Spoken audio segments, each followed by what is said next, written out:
ஒரு இரவு குருவாயூரில் கனமழை பெய்தது. இருள் சூழ்ந்த அந்த நேரத்தில் ஒரு மூதாட்டியை வீட்டிற்கு அழைத்துச் சென்றது ஒரு சிறுவன். அந்த சிறுவன் அடுத்த நாள் கோயில் கருவறையில் சிவப்பு கௌபீனமாக மாறி நின்றான் என்றால் நம்புவீர்களா? ஆம், குருவாயூரப்பனின் தீவிர பக்தையாக ஒரு மூதாட்டி இருந்தாள்.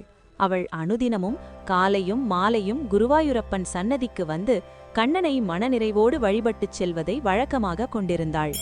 ஒரு நாள் அந்த மூதாட்டி இரவு நேர தரிசனம் முடிந்து வீட்டிற்கு சென்று கொண்டிருந்தாள். அப்போது திடீரென்று பெருங்காற்றுடன் கனமழை பெய்தது. அந்நாட்களில் சாலைகளில் சாலை விளக்குகள் கிடையாது என்பதால் எங்கும் இருள் சூழ்ந்திருந்தது. இந்த பெருமழையில் எப்படி வீட்டிற்குச் செல்வது என்று கலங்கிய மூதாட்டி குருவாயூரப்பனின் நாமங்களை சொல்லியபடியே தள்ளாடி தள்ளாடி நடந்து கொண்டிருந்தாள். அப்போது ஒரு சிறுவன் அங்கு வந்து, பாட்டி, கவலைப்படாதீர்கள், உங்களை நான் வீட்டில் கொண்டு விடுகிறேன் என்று அழைத்துச் சென்றான். இருவரும் பேசிக்கொண்டே நடந்தனர். பாட்டியின் வீட்டை அடைந்தனர். மழையில் இருவரும் முழுவதுமாக நனைந்துவிட்டனர். மூதாட்டி சிறுவனை பார்த்து, நீ செய்திருக்கும் உதவிக்கு உனக்கு ஏதாவது நான் தர வேண்டும். என்ன வேண்டும்?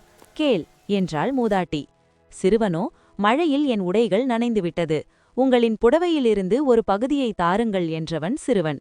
மூதாட்டி தன்னிடம் இருந்த சிவப்பு நிற புடவையில் கொஞ்சத்தை கிழித்து சிறுவனிடம் கொடுத்தாள் மூதாட்டி. மறுநாள் அதிகாலையில் குருவாயூரப்பன் சன்னதியை திறந்த அர்ச்சகருக்கு அதிர்ச்சி காத்திருந்தது. ஆம், முன்தினம் இரவு பட்டு பீதாம்பரம் உடுத்தி நன்றாக அலங்காரம் செய்திருந்த கண்ணனின் திருமேனியில் சிவப்பு நிற கோவணம் மட்டுமே இருந்தது. ஆனாலும் அந்த திவ்ய காட்சி அனைவரையும் மயக்கும் விதமாக இருந்தது. காலையில் வழக்கம் போல் தரிசனத்திற்காக வந்திருந்த மூதாட்டியும் இந்த காட்சியைக் கண்டு அகமகிழ்ந்து போனாள். முன்தினம் இரவு நடந்ததை சொன்னதுடன் தான் கிழித்து கொடுத்த சிவப்பு நிற புடவையையும் காண்பித்தாள்.